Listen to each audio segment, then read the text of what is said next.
Good morning students, स्वागत है आप सभी का। और हमारा चैप्टर चल रहा है पृष्ठ रसायन। और आज इस चैप्टर में हम इम्पोर्टेंट टॉपिक पढ़ेंगे अधिशोषण समतापी और फ्राइंडलिक अधिशोषण समतापी। इससे पहले हमने इस चैप्टर में पढ़ा है अधिशोषण किसे कहते हैं, भौतिक अधिशोषण और रासायनिक अधिशोषण। देखो, इन टॉपिक को समझने के लिए अधिशोषण आपको आना चाहिए। किसे कहते हैं अधिशोषण, मैं आपको याद दिला देता हूँ। क्या होता है अधिशोषण? किसी ठोस या द्रव के पृष्ठ पर अन्य पदार्थ के अणुओं या परमाणुओं का जमा होना कहलाता है अधिशोषण।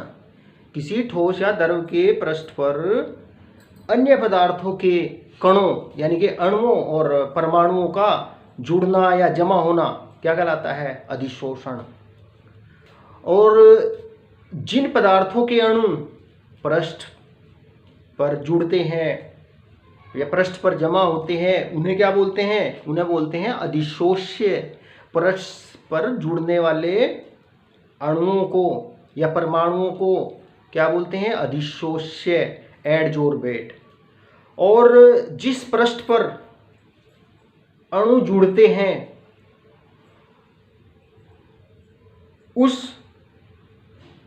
पदार्थ को कहते हैं, जिस पदार्थ के पृष्ठ पर अणु जुड़ते हैं उस पदार्थ को कहते हैं अधिशोषक, एडजोर्बेंट। तो अधिशोषण का पता होना चाहिए। अधिशोष क्या होता है, अधिशोषक क्या होता है। अच्छा, आज अधिशोषण में हम अधिशोषक हम ठोस लिया है। आज के टॉपिक में जो अधिशोषक है वो ठोस है और अधिशोष से है वो गैस है। यानी कि जो पृष्ठ से जुड़ने वाले अणु वो गैस के हैं, जिस पृष्ठ से जुड़ेंगे वो ठोस है। तो आज अधिशोषण में अधिशोषक ठोस लिया है और अधिशोष से क्या है? गैस है। और अधिशोषण जो है वो स्थिर ताप पर हो रहा है। ये चीज़ें ध्यान रखेंगे। तो शुरू करते हैं आज का टॉपिक।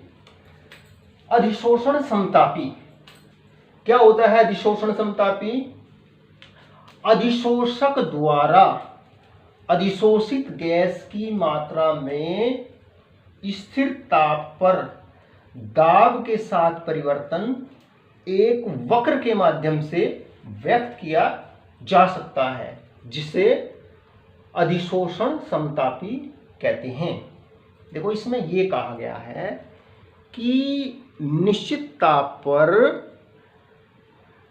अधिशोषक द्वारा अधिशोषित गैस की मात्रा में दाब के साथ में जो परिवर्तन होता है उसको एक वक्र के द्वारा प्रदर्शित किया जा सकता है और उसी को कहते हैं अधिशोषण समतापी। अच्छा, अब आगे फ्राइंडलिक अधिशोषण समतापी क्या होता है? देखो, अधिशोषण की व्याख्या प्राय इस फ्राइंडलिक अधिशोषण समतापी द्वारा की जाती है और ये इंपॉर्टेंट है। फ्राइंडलिक अधिशोषण समतापी क्या होता है? देखो, 1909 में फ्राइंडलिक ने निश्चित ताप पर अधिशोषक के इकाई द्रव्यमान द्वारा अधिशोषित गैस की मात्रा तथा दाब के मध्य एक संबंध प्रस्तुत किया और इस संबंध को फ्राइंडलिक अधिशोषण समतापी कहते हैं और इसे निम्न प्रकार से व्यक्त किया जाता है। देखो, फ्राइंडलिक ने 1909 में निश्चित ताप पर अधिशोषक के इकाई द्रव्यमान द्वारा अधिशोषित गैस की मात्रा तथा दाब के बीच में एक संबंध प्रस्तुत किया। उसने ये बताया कि निश्चित ताप पर अधिशोषक के इकाई द्रव्यमान द्वारा अधिशोषित गैस की मात्रा और दाब के बीच में एक संबंध होता है और इसी संबंध को फ्राइंडलिक अधिशोषण समतापी कहते हैं, जिससे इस समीकरण के द्वारा प्रदर्शित किया जाता है। देखो इस समीकरण में क्या है, x जो है वो अधिशोषित गैस का द्रव्यमान है, m जो है वो ठोस अधिशोषक का द्रव्यमान है, और x/m कहते हैं अधिशोषण की मात्रा। x/m क्या है, अधिशोषण की मात्रा, और ये बराबर होती है प्रति ग्राम ठोस अधिशोषक पर अधिशोषित गैस की मात्रा। x/m क्या है, ये बराबर कहीं की होती है प्रति ग्राम ठोस अधिशोषक पर अधिशोषित गैस की मात्रा। और जो k तथा n है, k तथा n जो होते हैं ये स्थिरांक होते हैं, नियतांक होते हैं। k जो होता है किसी अधिशोषक के लिए स्थिरांक होता है स्थिर ताप पर, n गैस के लिए, जो अधिशोष्य गैस होती है गैस के लिए स्थिरांक होता है। तो और जो n का जो मान होता है, n का मान जो होता है हमेशा ग्रेटर देन 1 होता है। तो ये जो फ्राइंडलिक थे साइंटिस्ट, इन्होंने ये बताया कि स्थिर ताप पर अधिशोषक के इकाई द्रव्यमान द्वारा अधिशोषित गैस की मात्रा और दाब के बीच में ये संबंध होता है, और इसी संबंध को कहते हैं फ्राइंडलिक अधिशोषण समतापी। और ये चीजें मैंने आपको बता दी, n का मान, और ये समीकरण किस स्थिति में आई है, स्थिर ताप पर, ये ध्यान रखना है। देखो यहां पर हेडिंग में भी लिखा हुआ है समतापी, है ना, मतलब समान ताप पर, मतलब निश्चित ताप पर जो अधिशोषण हो रहा है वो निश्चित ताप पर हो रहा है। अच्छा देखो अब इसे और समझने की कोशिश करते हैं। देखो इसमें पहली चीज तो ये ध्यान रखेंगे कि अधिशोषण निश्चित ताप पर हो रहा है। अधिशोषण किस कंडीशन में हो रहा है, निश्चित ताप पर हो रहा है, निश्चित ताप पर।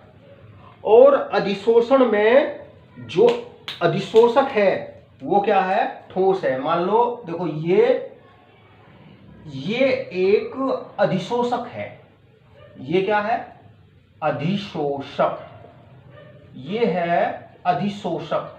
और मैंने आपको शुरू में ही बताया था अधिशोषक इसमें क्या लिया है, ठोस लिया है। और जो अधिशोष्य है वो गैस है, मतलब अधिशोष्य क्या है, गैस है। गैस के जो अणु हैं वो ठोस अधिशोषक के पृष्ठ से जुड़ते हैं, तो ये क्या है, अधिशोष्य, अधिशोष्य। और ये क्या है, गैस। देखो अधिशोषण क्या होता है, अधिशोषण किसे कहते हैं, अधिशोषण, अधिशोषण कहते हैं किसी ठोस के, जैसे हमने यहाँ पे अधिशोषक ठोस लिया है, तो अधिशोषण किसे कहेंगे, ठोस के पृष्ठ से गैस के अणुओं का या गैस के परमाणुओं का जुड़ना, या ठोस के पृष्ठ पर गैस के अणुओं का या गैस के परमाणुओं का एकत्रित होना या सांद्रित होना क्या कहलाता है, अधिशोषण। और देखो अधिशोष से क्या होता है, अधिशोष वो होता है जिसके अणु पृष्ठ से जुड़ते हैं, है ना, ठोस के पृष्ठ से जुड़ते हैं, वो क्या होता है, अधिशोष्य। और जिस पृष्ठ से ये अधिशोष्य के अणु जुड़ते हैं वो क्या होता है, जिस पदार्थ के पृष्ठ से अधिशोष्य के अणु जुड़ते हैं वो क्या होता है, अधिशोषक होता है। तो ये तो बात होगी अधिशोष्य और अधिशोषक की। अब आगे देखो ये जो समीकरण है, मान लो ये जो अधिशोषक लिया है इसका द्रव्यमान जो है, इसका द्रव्यमान m है, इसका द्रव्यमान कितना है, m है।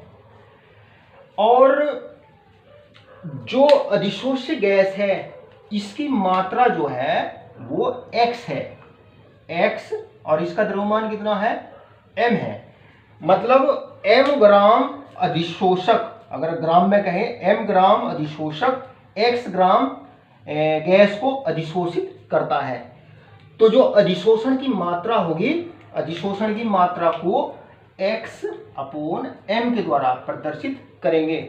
अधिशोषण की मात्रा को किसके द्वारा प्रदर्शित करेंगे? x अपॉन m के द्वारा प्रदर्शित करेंगे।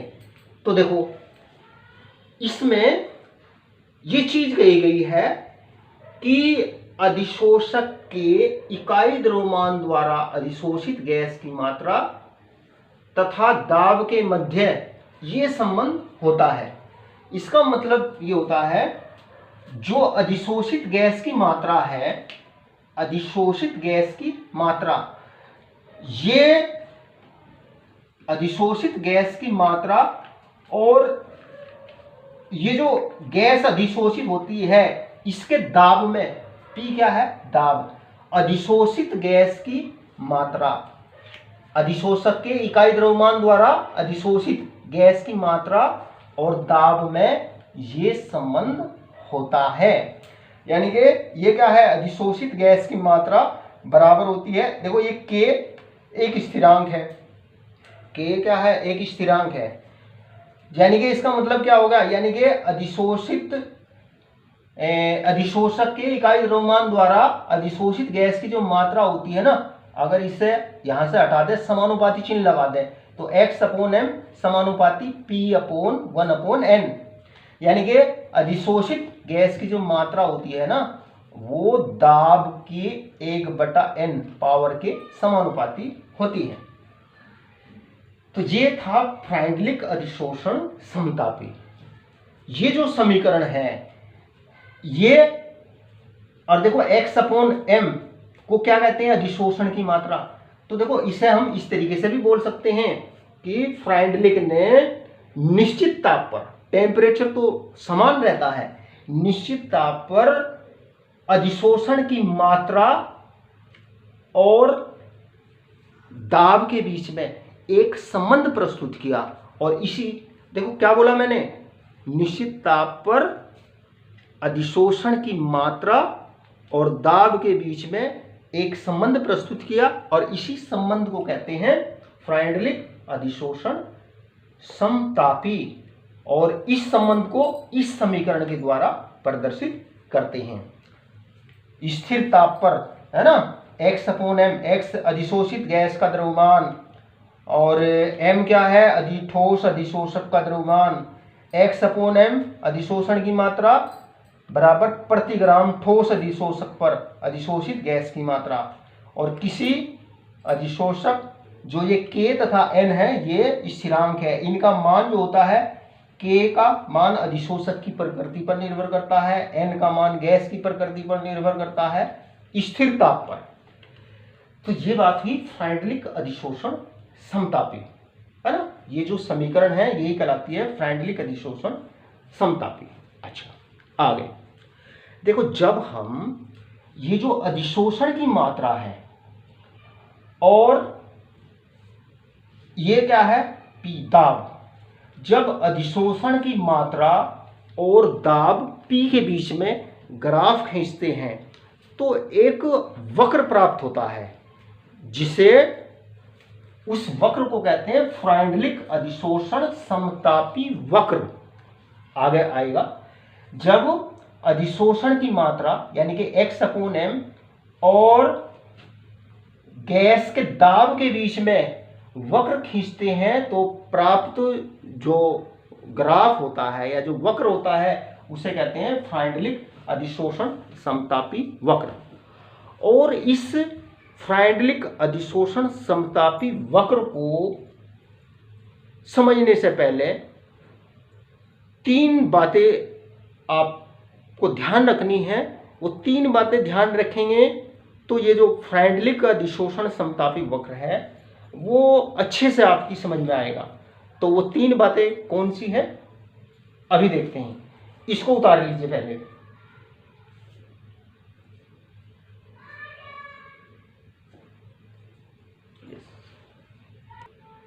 तो फ्राइडलिक अधिशोषण समतापी वक्र को आसानी से समझने के लिए, वो आसानी से आपकी समझ में आए, 3 बातें ध्यान में रखते हैं।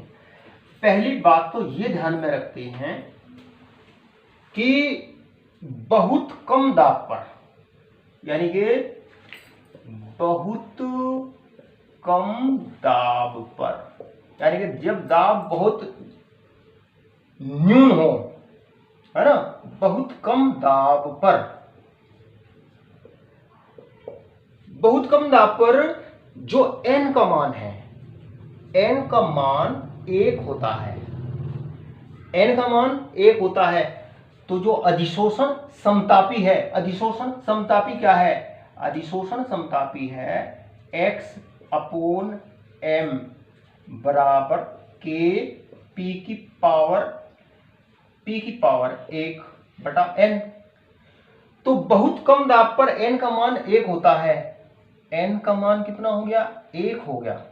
तो बहुत कम दाब पर इसको हम फिर कैसे लिखेंगे, इस समीकरण को कैसे लिखेंगे, x अपोन m और x अपोन m बराबर k p, x upon m बराबर k p, है ना। और या ये बराबर इसे हम क्या लिख सकते हैं, देखो इसे हम लिख सकते हैं यानी कि x अपोन m समानुपाती p के। मतलब इसका मतलब ये है, ये क्या है, अधिशोषण की मात्रा है। तो इसका मतलब ये है कि अधिशोषण की जो मात्रा होती है बहुत कम दाब पर, जब गैस का दाब बहुत कम होता है तो बहुत कम दाब पर अधिशोषण की जो मात्रा होती है वो दाब के समानुपाती होती है। मतलब दाब बढ़ता है तो अधिशोषण की मात्रा बढ़ती है। तो इसलिए बहुत कम दाब पर अधिशोषण दाब के सापेक्ष प्रथम कोटि की अभिक्रिया है, क्योंकि दाब बढ़ाने पर अधिशोषण की मात्रा बढ़ती है, घटाने पर घटती है। तो जब दाब बहुत कम होता है, अति न्यून दाब पर अधिशोषण दाब के सापेक्ष प्रथम कोटि की अभिक्रिया है। एक ये चीज ध्यान रखो। अच्छा, ये तो बात होगी दाब बहुत कम होने पर। एक दूसरी चीज ध्यान में रखनी है, मध्यवर्ती दाबों पर,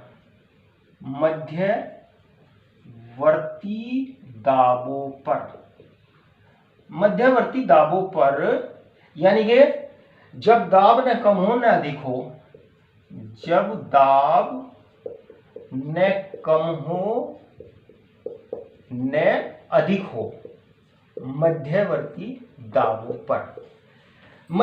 दाबों पर जो फ्राइडलिक अधिशोषण समतापी है, इसको इसी प्रकार से लिखते हैं, यानी कि x अपोन m बराबर k p की पावर 1 अपोन n, है ना। या देखो इसका मतलब क्या है, इसका मतलब ये है कि जो x अपोन m है, x अपोन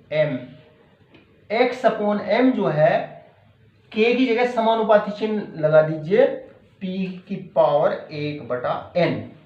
यानी कि जब दाब न कम होता है गैस का ना अधिक होता है, उस स्थिति में जो अधिशोषण की मात्रा होती है वो दाब की पावर 1 बटा n के समानुपाती होती है। और जो n का मान होता है 1 अपोन n, n का जो मान होता है वो 0 से 1 के बीच में होता है। n का मान क्या होता है, 0 से 1 के बीच में होता है। ये जो 1 अपोन n है ना, इसका मान क्या होता है, 1 अपोन n का मान बराबर होता है 0 से 1 के बीच होता है, ये ध्यान रखना है। अच्छा, आगे देखो, जब दाब अधिक होता है यानी कि उच्च दाब पर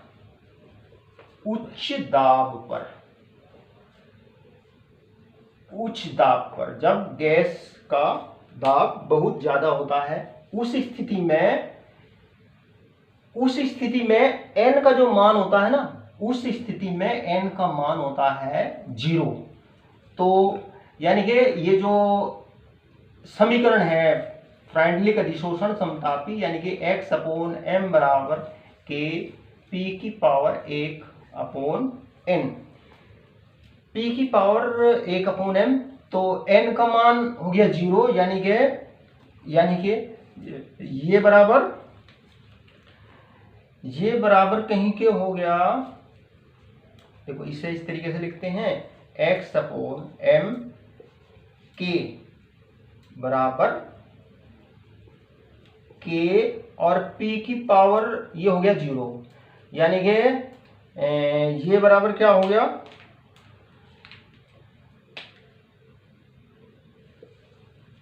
यानी कि ये बराबर हो जाएगा x अपॉन m बराबर हो गया k। यानी कि इसका मतलब क्या हो गया, इसका मतलब ये हो गया कि उच्च दाब पर अधिशोषण की जो मात्रा होती है वो एक स्थिरांक होती है, उसका मान एक नियतांक होता है। तो ये अधिशोषण समतापी को समझने के लिए ये चीज आपको ध्यान रखनी पड़ेगी। जब ये चीज आप ध्यान रखेंगे तो अधिशोषण समतापी जो वक्र होता है, फ्राइंडलिक अधिशोषण समतापी वक्र जो होता है ना, वो आपकी आसानी से समझ में आएगा। देखो इसको समझते हैं अब। और हाँ, एक चीज और देखो, ये इसमें मैंने आपको बताया कि जब गैस का दाब बहुत कम होता है तो जो अधिशोषण होता है वो दाब के सापेक्ष प्रथम कोटि की अभिक्रिया होती है। और इसमें क्योंकि ये समीकरण लागू होती है p की power 1 upon m, 1 upon n, तो मध्यवर्ती दाबों पर, जब दाब ने कम हो ना दाब अधिक हो, अधिशोषण जो है वो दाब के सापेक्ष एक भिन्नात्मक कोटि की, ये फ्रैक्शन है ना, एक भिन्नात्मक कोटि की अभिक्रिया होती है। जब दाब न तो अधिक हो न कम हो, मध्यवर्ती दाबों पर अधिशोषण दाब के सापेक्ष एक भिन्नात्मक कोटि की अभिक्रिया होती है। अच्छा, उच्च दाब पर अधिशोषण दाब के सापेक्ष एक शून्य कोटि की अभिक्रिया होती है। देखो n का मान 0 है ना, p की पावर 0 होगी, तो उच्च दाब पर अधिशोषण दाब के सापेक्ष एक शून्य कोटि की अभिक्रिया होती है। अच्छा, अब आगे चलिए। देखो मैंने आपको बताया कि निश्चित ताप पर जब अधिशोषण की मात्रा है ना, अधिशोषण की मात्रा, ये निश्चित ताप पर जब अधिशोषण की मात्रा और दाब के बीच में जब ग्राफ खींचते हैं तो इस प्रकार से जो ग्राफ प्राप्त होता है, जो वक्र प्राप्त होता है, उसी को कहते हैं फ्राइंडलिक अधिशोषण समतापी वक्र। अब फ्राइंडलिक अधिशोषण समतापी वक्र खींचते हैं। देखिए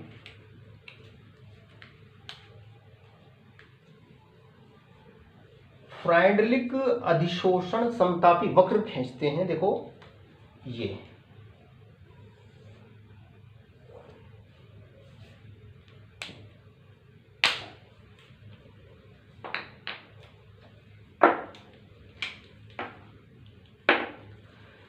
देखो, इस अक्ष पर, ये वाली जो अक्ष है, इस पर लेते हैं अधिशोषण की मात्रा, और ये अक्ष ये दाब को प्रदर्शित करता है, दाब P को। यानी कि जब हम अधिशोषण की मात्रा और दाब के बीच में जब ग्राफ खींचते हैं तो ग्राफ खींचने पर ग्राफ इस प्रकार से प्राप्त होता है। देखो इधर दाब बढ़ रहा है, उधर ये अधिशोषण की मात्रा बढ़ती है। प्रारंभ में दाब कम होता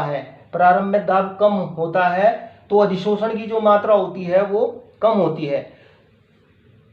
प्रारंभ में जब दाब कम होता है तो दाब बढ़ने से अधिशोषण की मात्रा उसी अनुपात में बढ़ती है। तो प्रारंभ में अगर हम x अपॉन m और p के बीच में ग्राफ खींचे तो एक इस प्रकार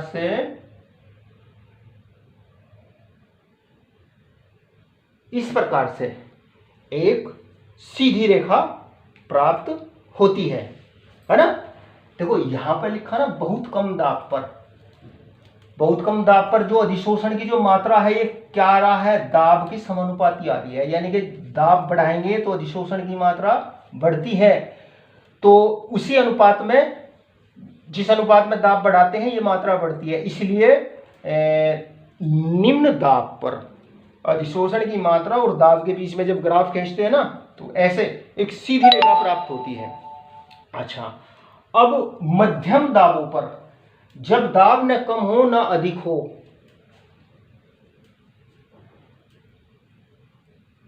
उस स्थिति में जो ग्राफ होता है वो वक्राकार प्राप्त होता है। इस प्रकार से जब दाब न तो कम हो न अधिक हो, उस स्थिति में जो ग्राफ होता है ना वो वक्राकार प्राप्त होता है। और उच्च दाब पर जो ये वक्र है, ये जो ये x अक्ष है, ये कौन सी अक्ष है, x अक्ष है, ये y अक्ष है, इसके समानांतर हो जाता है। वक्र जो है वो इसके समानांतर हो जाता है। इस प्रकार से देखो प्रारंभ में कम दाब पर जब हम दाब और अधिशोषण की मात्रा के बीच में ग्राफ खींचते हैं तो देखो इसमें एक तो ये ए पार्ट दिखाई दे रहा है, एक ये बी पार्ट दिखाई दे रहा है, एक ये सी पार्ट दिखाई दे रहा है। ए पार्ट में यहां से यहां तक जो अधिशोषण की जो मात्रा है ना, यहां तक दाब कम है, बहुत कम दाब है, तो अधिशोषण की जो मात्रा है वो दाब के समानुपाती होती है और वक्र जो है ना वो एक स्ट्रेट लाइन प्राप्त होता है। और यहाँ पर जो x अपॉन m है, x अपॉन m समानुपाती कहीं के होता है, p के समानुपाती होता है। या लिख सकते हैं x अपॉन m बराबर k p के, है ना, समानुपाती चिन्ह हटाएंगे, x अपॉन m बराबर k p के। और देखो यहां पर मध्यम दाबों पर मतलब जब हम दाब बढ़ाते हैं तो जो वक्र होता है वो घुमावदार प्राप्त होता है, यानी कि जो अधिशोषण की जो मात्रा होती है वो दाब के ठीक समानुपाती नहीं होती। इसी वजह से जो वक्र होता है ये वक्राकार प्राप्त होता है, ग्राफ जो होता है ये वक्राकार प्राप्त होता है। यानी कि यहां पर जो x अपॉन m है, x अपॉन m बराबर है k p की पावर 1/n के बी भाग में। अच्छा, और अति उच्च दाब पर देखो, अति उच्च दाब पर x अपॉन m का मान जो होता है वो नियतांक हो जाता है। और देखो इसमें कहीं दाब नहीं है, तो अति उच्च दाब पर जो ये जो अधिशोषण की मात्रा होती है ये दाब पर निर्भर नहीं करती। मतलब जब दाब बहुत ज़्यादा हो जाता है तो एक निश्चित दाब के बाद में अधिशोषण की जो मात्रा होती है, एक निश्चित दाब के बाद में अधिशोषण की जो मात्रा होती है वो दाब पर निर्भर नहीं करती। फिर चाहे कितना भी दाब लगा लो, अधिशोषण की मात्रा पर कोई प्रभाव नहीं पड़ता। और ये जो वक्र है ये अक्ष के समानांतर प्राप्त होता है। और यानी कि यहाँ पर जो x अपॉन m है, x अपॉन m बराबर है k के। देखो ये a भाग है, इस भाग में वक्र सरल रेखा प्राप्त होती है, वक्र की सरल रेखा प्राप्त होती है, क्योंकि x अपॉन m समानुपाती होता है p के बहुत कम दाब पर। और मध्यम दाबों पर x अपॉन m का मान जो होता है वो इसके ठीक समानुपाती नहीं होता, बल्कि दाब के 1/n पावर के समानुपाती होता है। इसलिए वक्र जो होता है, और 1/n का मान कितना होता है, 0 से 1 के बीच में होता है, इसीलिए वक्र जो है ये घुमावदार प्राप्त होता है। और अति उच्च दाब पर वक्र जो है वो अक्ष के समानांतर हो जाता है, यानी कि फिर चाहे कितना भी दाब बढ़ा लो उसका कोई प्रभाव अधिशोषण की मात्रा पर नहीं पड़ता। और ये पॉइंट कहलाता है यहाँ पर PS, संतृप्त दाब,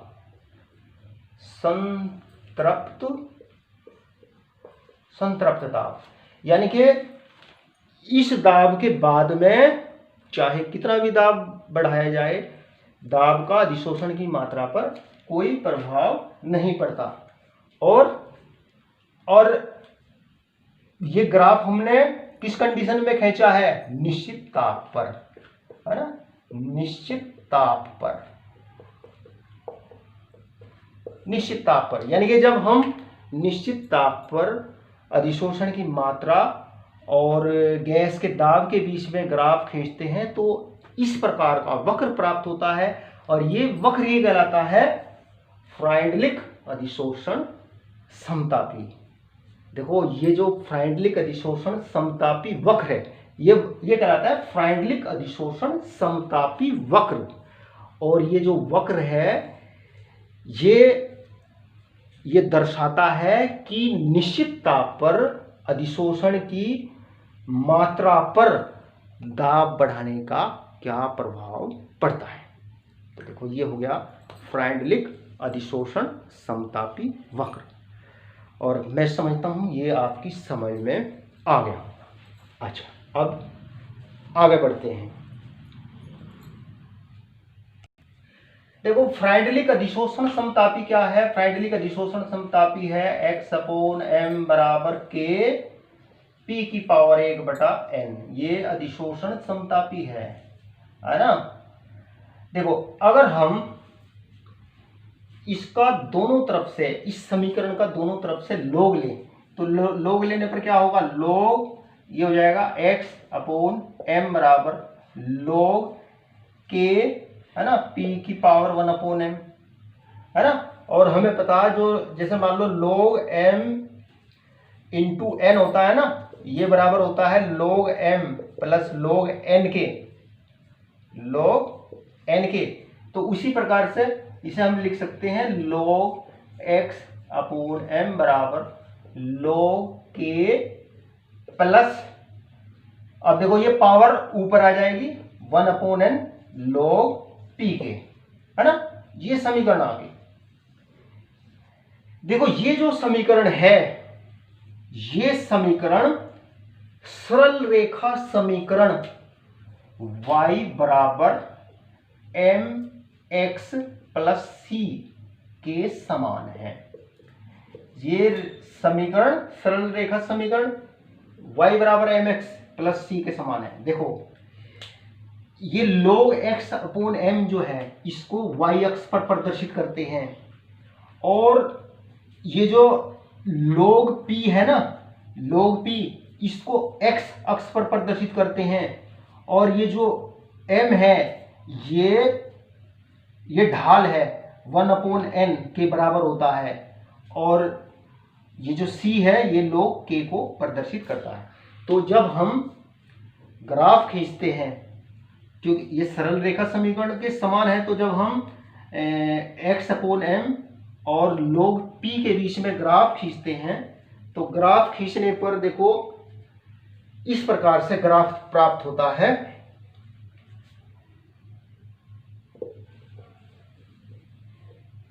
देखो हम ग्राफ कहीं के बीच में खींच रहे हैं, इसको मैं दोबारा लिखता हूं। फिर ये आया हमारा log x/m बराबर log k plus 1/n log p, है ना। ये आया log लेने पर जो फ्राइडलिक अधिशोषण समतापी समीकरण है इसका log लेने पर ये आया, है ना। और ये बराबर ये कहीं के समान है, सरल रेखा समीकरण y बराबर mx प्लस c के समान है। देखो ये पहले भी कई बार ग्राफ खींचा है हमने इस प्रकार से। तो देखिए जब हम ग्राफ खींचते हैं log x अपॉन m और log p के बीच में, तो इस प्रकार से ग्राफ प्राप्त होता है। ये है y अक्ष और ये क्या है x अक्ष, और ये है log x अपॉन m और ये है log p। तो जब हम इसके बीच में ग्राफ खींचते हैं तो ग्राफ खींचने पर एक हमें सीधी रेखा प्राप्त होती है। इस प्रकार से सीधी रेखा प्राप्त होती है। ये सीधी रेखा प्राप्त होती है जो इस y अक्ष को इस बिंदु पर काटती है। इस प्रकार से ये इस बिंदु पर काटती है। ये जो बिंदु होता है, ये बिंदु बराबर होता है ये अंतःखंड इसे बोलते हैं इंटरसेप्ट अंतःखंड। ये बराबर होता है log k, ये बराबर होता है log k।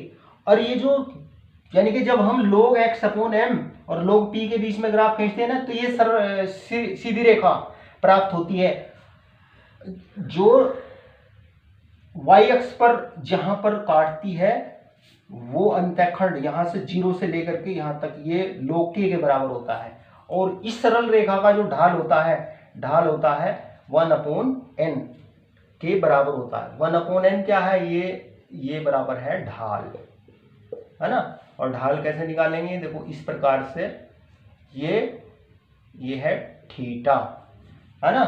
यानी कि जो ढाल स्लोप होता है ना, स्लोप सरल रेखा का जो स्लोप होता है वो 1 अपॉन n के बराबर होता है। ये 1 अपॉन n बराबर होता है tan थीटा के। तो इस ग्राफ के द्वारा हम जो है n का और जो k होता है, n और k जो स्थिरांक होते हैं, इनका मान हम निकाल सकते हैं। तो मैं समझता हूं ये चीजें आपकी समझ में आ गई होगी, है ना। देखो हमने जो फ्रेंडली अधिशोषण समतापी था, इसका हमने log ले दिया दोनों तरफ से। अब ये समीकरण सरल रेखा समीकरण के समान है। तो जब हम log x अपॉन m और log p के बीच में ग्राफ खींचते हैं तो सीधी रेखा प्राप्त होती है और इसका जो ढाल होता है वो 1 अपॉन n के बराबर होता है। और जहां पर ये सरल रेखा y अक्ष को काटती है वो अंतःखंड log k के बराबर होता है। तो ये चीजें आपकी समझ में आनी चाहिए। देखो इसका फायदा क्या है इस ग्राफ का। इस ग्राफ की सहायता से हम जो है ना n और k के मान हम इस ग्राफ के सहायता से हम ज्ञात कर सकते हैं। ये जो स्थिरांक है इनके मान निकाल सकते हैं। तो ये तो बात हुई फ्राइंडलिक अधिशोषण समतापी की। और इसमें हमने अधिशोषक क्या लिया, अधिशोषक लिया ठोस, और अधिशोष्य क्या था इसमें, अधिशोष लिया गैस। अब बात करते हैं विलयनों से अधिशोषण की। देखो जो ठोस होते हैं, ठोस अधिशोषक न केवल गैसों को अधिशोषित करते हैं, बल्कि जब ठोस अधिशोषक विलयन के संपर्क में आते हैं तो वो विलयन से विलेय पदार्थों को भी वो अधिशोषित कर सकते हैं।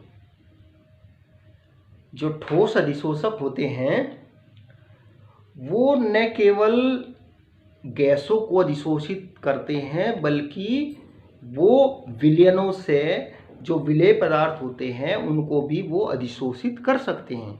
तो जब कोई ठोस अधिशोषक विलयन में रखा जाता है तो वो विलयन से विलेय पदार्थों को अधिशोषित कर लेता है।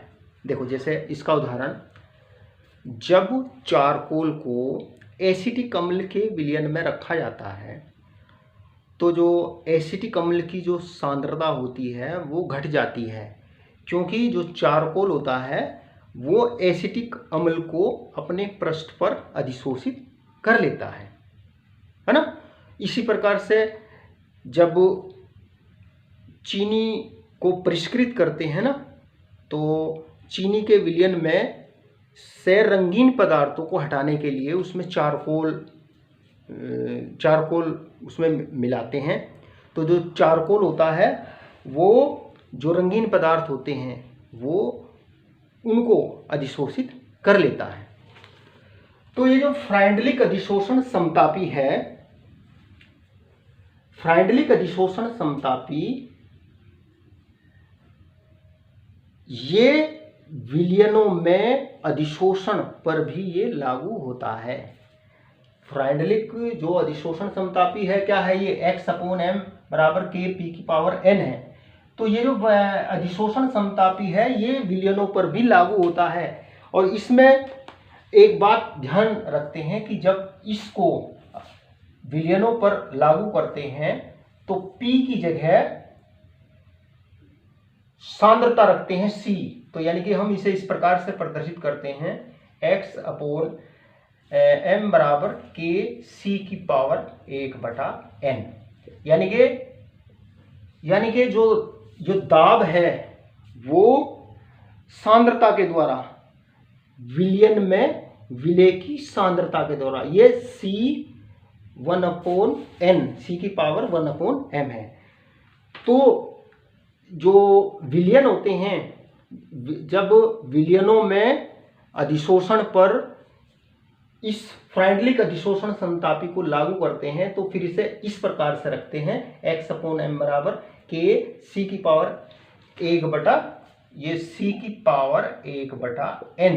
जहां C जो है C